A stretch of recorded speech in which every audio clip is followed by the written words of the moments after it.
Okay, we're back. Thank you to NIST. Thank you to all of our presenters today. Up next, we have Eve McCall. She's the National Transportation Industry Lead for the U.S. state and local government market for Microsoft.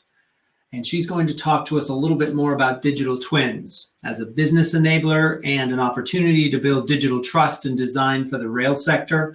I was quite excited to have found and located Ms. McCall, as digital twins is actually a very big topic in the industrial control sector, and it's one of those emerging topics we really need to talk a lot more about, and the role of cybersecurity. So without further ado, I'd like to invite Eve McCall to join us on screen.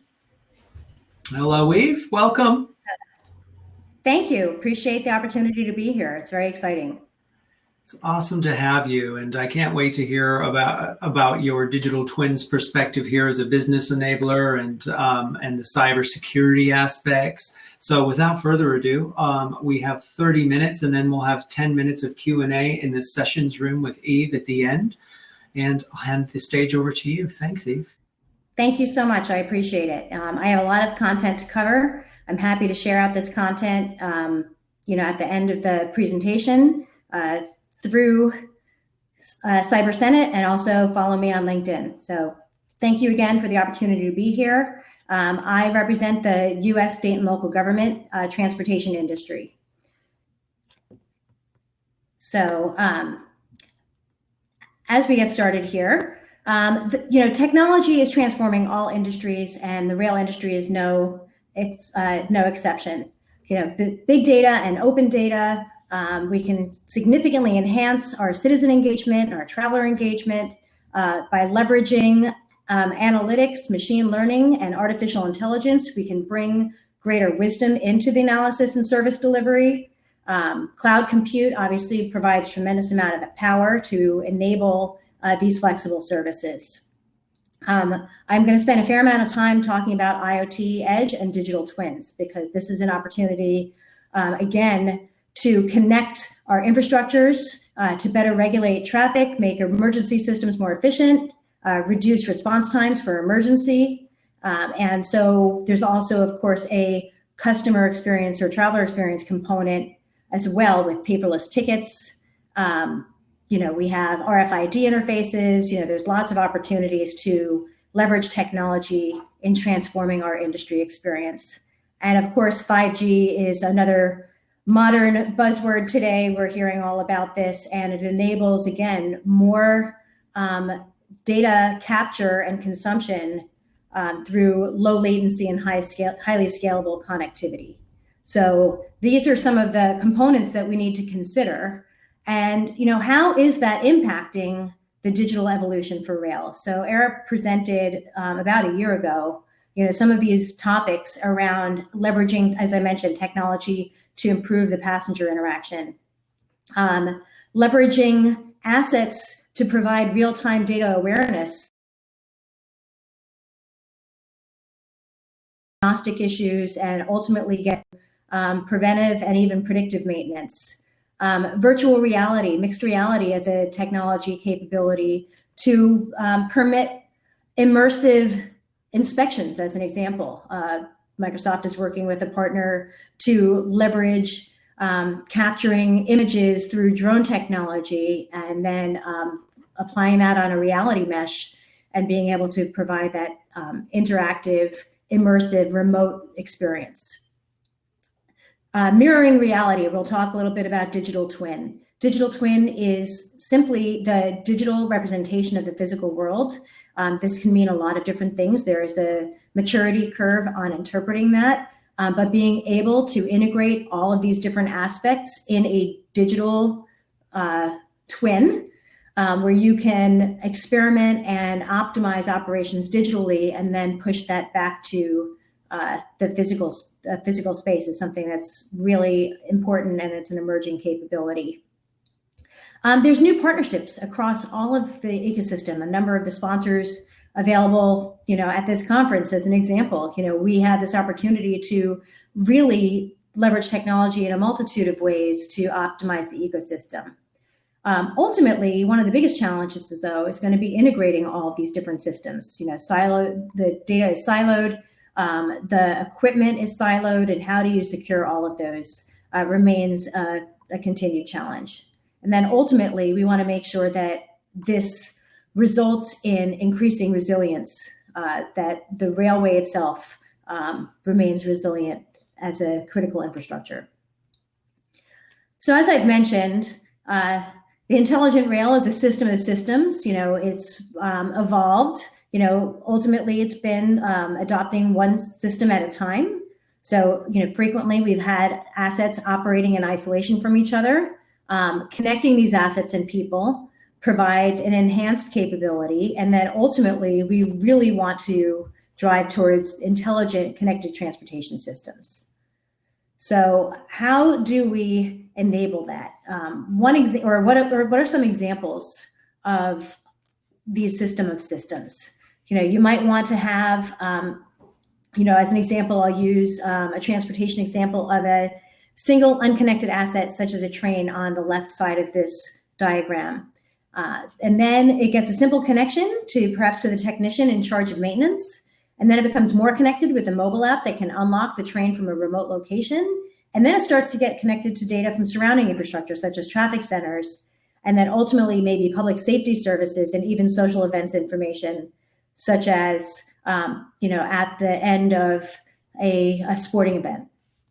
So these systems are not nested, but they are connected. So this is ultimately an area where technology can really provide a great value both to the city and to the citizen.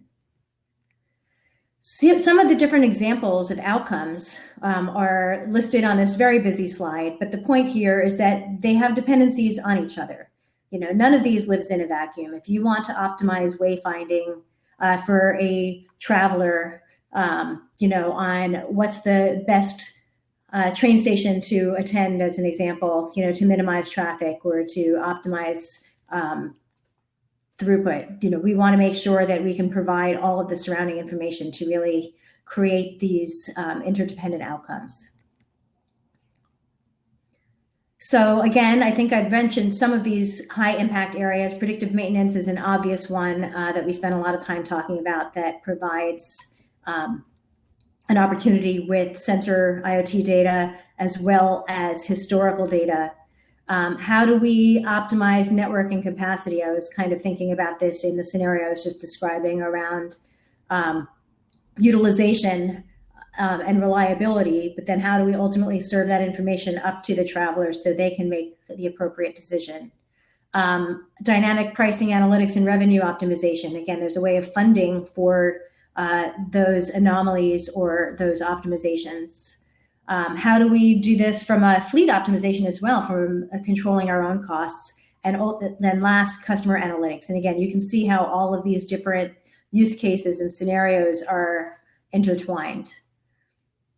So I mentioned that the notion of digital twin is connecting these digital spaces, that we want the physical and the digital worlds to merge together. And the opportunities for productivity improvement and actionable insights is really endless. So these are, again, some of the different scenarios that Microsoft has experienced in helping our customers, from manufacturing to smart buildings and critical infrastructure, as well as within the transportation industry. So how does technology evolve to enable us to actually achieve these goals? So it starts with leveraging cloud. So having unlimited compute resources that are scalable upon requirement and as you need it, without the investment of physical data center infrastructure, was the first piece that really enabled these kinds of outcomes. And then harnessing signals from sensors and devices that can be centrally provisioned, managed, and updated from the cloud. IoT has been a next critical pivot. The next piece, artificial intelligence, or AI, is another hot topic these days, that we can leverage machine learning and compute power to provide insights that humans might not otherwise be able to recognize in the same speed.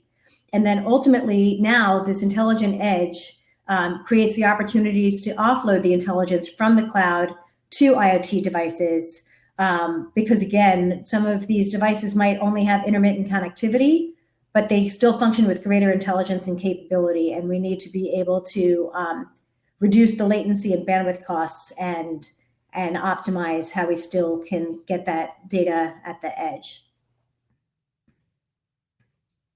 So Microsoft has invested tremendously in digital twins, in Azure Digital Twins specifically, which enables the creation of comprehensive digital models. And when I say digital twin, I'm not just talking about the 3D modeling, like a CAD drawing, but it really includes simulating a lot of other different types of data, not just physical, like spatial data, but also data around the entire ecosystem. So from a technology, techie perspective, I'm not going to get too far into the details here, but there are a lot of different capabilities that we can leverage for input, executing live, leveraging digital twins definition language, which is like an open source capability to enable the integration of these data from all these different disparate systems, and then ultimately push this to different ways that customers can utilize the data. There are obstacles for building a digital twin. There are complex models of environments. The data spans devices, places, business systems, people, and more. And it makes it challenging to bring those models to life to capture actionable insights. We need to stitch together the data from these different systems, including a lot of different building blocks, such as modeling, storage, and event systems in a scalable and secure manner. And we want to make sure that these digital twins keep up to date with changes from the real world and react to changes as they happen to keep the experiences relevant and fresh. So there are a number of different trends and momentum occurring in the IoT component today. I'm sure all of you have experienced this. Productivity is a top benefit of IoT, specifically operations productivity. But internal resourcing and complexity continue to be top challenges to greater IoT adoption. And we're all on this call to talk about security. 97% of decision makers have security concerns when implementing IoT with regard to data privacy as a top security concern for about half of all organizations. And then we also need to be concerned with ensuring network level security and securing endpoints. So these are all areas that need to be considered while we're leveraging IoT, which is absolutely increasing even in today's universe, the COVID-19 experience. As we need to be more remote, we do rely more and more on devices for insights and information. So while security is a low hindrance to IoT adoption, it is a consideration. And so we do want to make sure that we can address that. So Microsoft does have a new set of principles to adapt to the new reality. So zero trust is the philosophy. We verify explicitly. Rather than trust users or devices implicitly because they're on the corporate network, we take the philosophy of assuming that the request originates from an uncontrolled network. So we need to authenticate and authorize based on all available data points, including user identity, location, device health, service or workload, data classification, and anomalies. We recommend that we use the least privileged access. Rather than provide any authenticated user broad access to corporate resources, we should grant access to people only when they need it, for as long as they need it, and for the specific task at hand. Least privilege access grants just-in-time and just enough access with risk-based adaptive policies that protect both data and productivity. Finally, we should operate with the expectation that a breach will occur. Again, many of us are fully aware of the frequency that cybersecurity breaches occur, so we just need to assume that this will happen, and this always vigilant mindset helps us to be proactive to soften the impact of breaches when they do occur. We can apply techniques such as microsegmentation and use real-time analytics to detect attacks more quickly. Because we believe that organizations need to embrace zero trust, we've built it into the heart of our products and services so you can implement your security model at scale across the entire digital estate. So how does Microsoft help from a security on the device side? We have a number of different properties that you can see here. This slide has a typo. It should say aka.ms, 7 properties, but you can research these as well. And again, I don't want to spend the entire time talking about things you can see on our website. I'd rather make sure we leave time for Q&A. So some properties that I was just showcasing depend only on hardware support. Some properties depend on hardware and software, such as renewable security. And some properties depend on hardware, software, and cloud. So from an IoT security perspective, we do offer end-to-end threat protection with a number of different products. Again, I'm not here to talk to you about these different products in specific or in detail, but this is an area where Microsoft can support you, if this is something that's of interest to you. So we do want to make sure that we protect IoT assets from threats as well. It is a two-directional concern, not just on the endpoints, but how do we protect the assets against the threats as well? So Microsoft also has IoT Hub and IoT Central as platforms that enable certificate-based authentication, hardware-based identity security measures, and a way to provision, manage, and update devices against new security threats. So again, we do have capabilities that can help both on the cloud side as well as on the asset side. Now, I would be remiss if I focused only on security from an IoT point of view. I know that the traditional way of thinking about security is around securing the perimeter of our IT environment. This has been a traditional approach that most of the industry has followed, and it has been successful for a long time. So we generally think of the security as a castle, and the perimeter must be protected. The best bet is to keep them out, and we have lots of partners and technologies that are really great at this, and this is absolutely necessary around firewalls, intrusion detection, malware, and virus protection. But as we've been discussing, the threat landscape has changed because in today's IT environment, as we do talk about IoT, where is the perimeter? We have devices, we have other connected systems, and so the perimeter frequently lies outside of our environment. So how, in addition to securing the IoT devices, how else can we protect ourselves?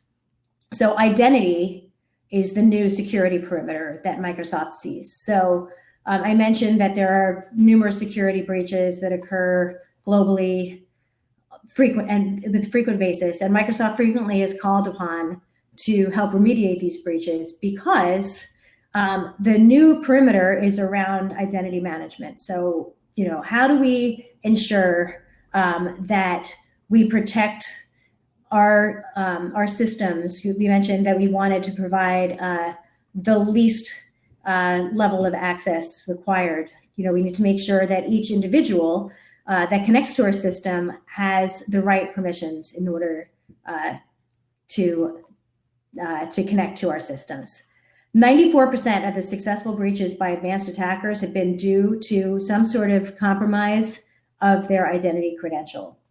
So modern attackers are no longer trying to breach the perimeter. We really do want to encourage all of our customers to enhance the security of their Active Directory environment.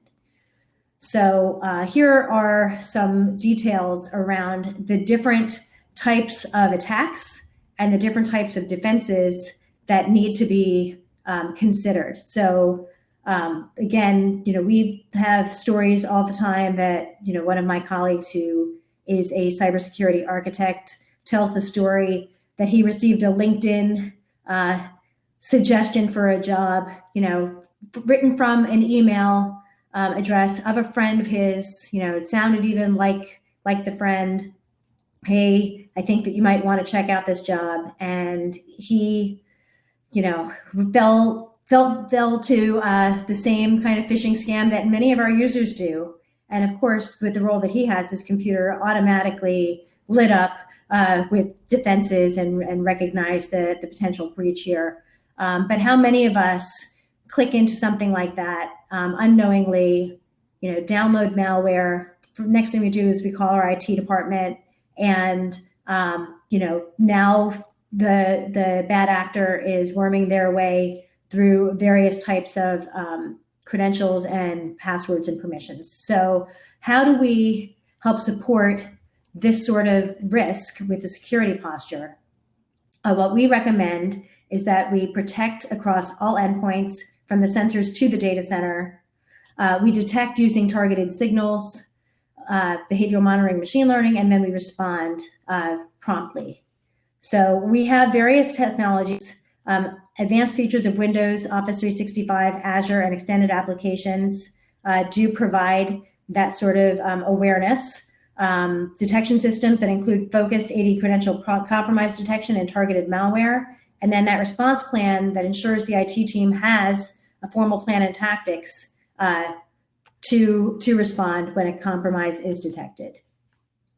So again, this is about identifying and addressing the underlying systemic challenges of living in a perimeterless environment, and requires our specially trained Active Directory Rangers that can provide mitigation plans and suggestions. So we have white papers on pass the hash, other kinds of requirements. So we do want to make sure that you're aware that our platform does have a number of different security features available to them, just built into our solution. But we also do want to make sure that you take a specific approach around hardening your own Red Forest and Active Directory utilization, so that way you can make sure that your domain controls are protected.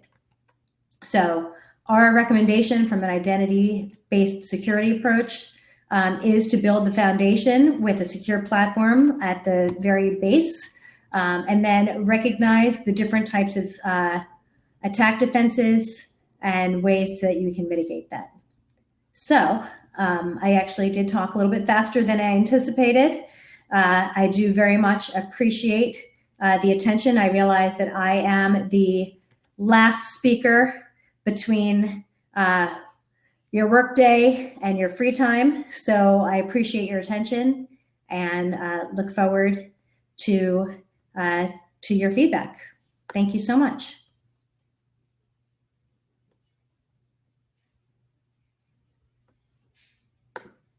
So I know I ended a little bit early. Hopefully it's not too much trouble for anyone. It is challenging not being able to see people's reactions. So. Thank you very much for joining us and for that presentation. We will have 10 minutes of session set aside for you if there are any questions from the audience. How since we have a little bit of time here before the session start, can you explain a little bit further how rail organizations are using digital twins right now? I apologize if I missed a slide there, but I'm just wondering if you can elaborate maybe a little bit further on maybe not necessarily who's implementing it. It's probably an NDA there, but I mean, are rail organizations embracing digital twins?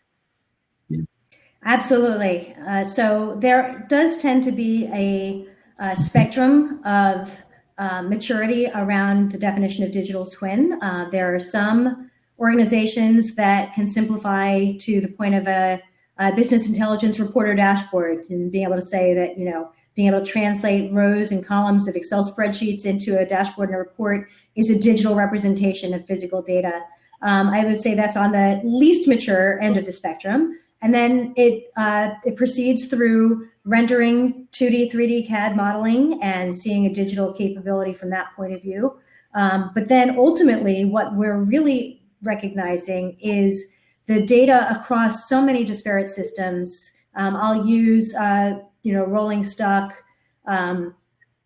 utilization and performance, maintenance performance, and optimization as an example, where you might have data around each asset, as well as how it's currently performing, the last time it was maintained, what the service records are, if there are anomalies or faults that are being triggered through an IoT device, being able to physically see where it is along a rail, and even overlaying digital images through 3D capture, and then creating a mixed reality immersive experience for all of those things.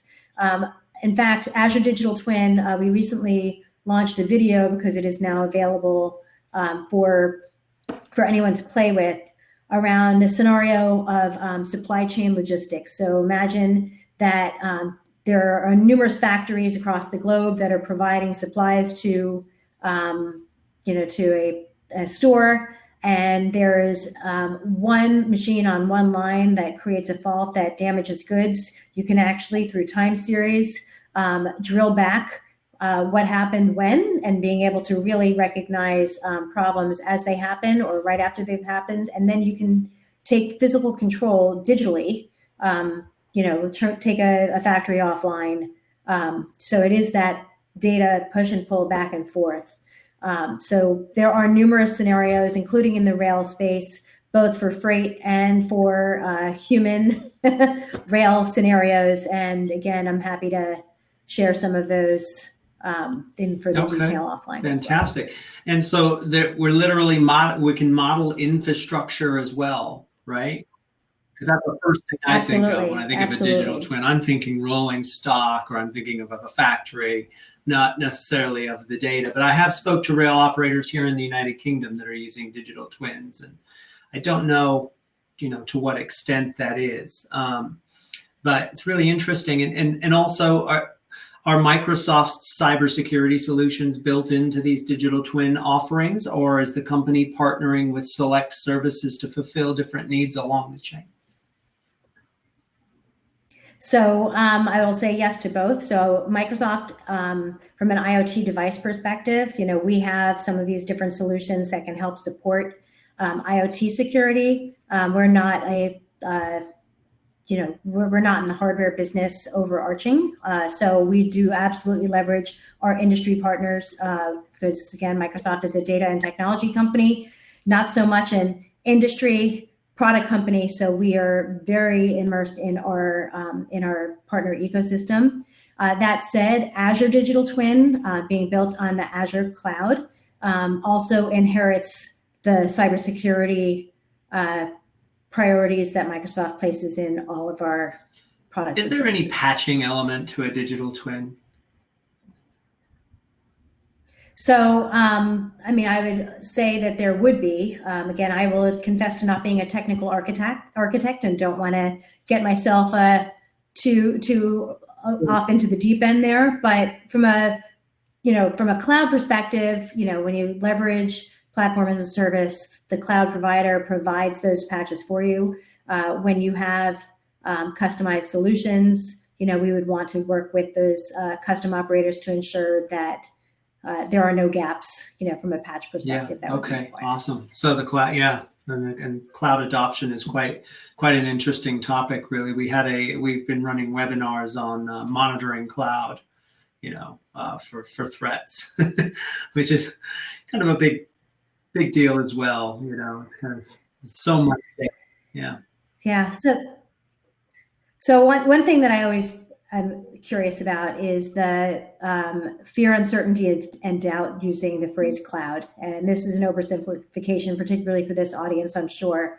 But the cloud is just another data center, right? So, the analogy I use, again, I'm not the technical expert relative to many at Microsoft, but I think of, do I want my cash stuffed under the mattress in my own data center, or would I rather trust an FDI insured multinational bank that is going to better protect my cash for me? So I think that leveraging cloud service providers that have that as their core business to enable our industry customers and partners to focus on their core business of delivering value from an operations and business perspective is, I think, the optimal partnership. Okay.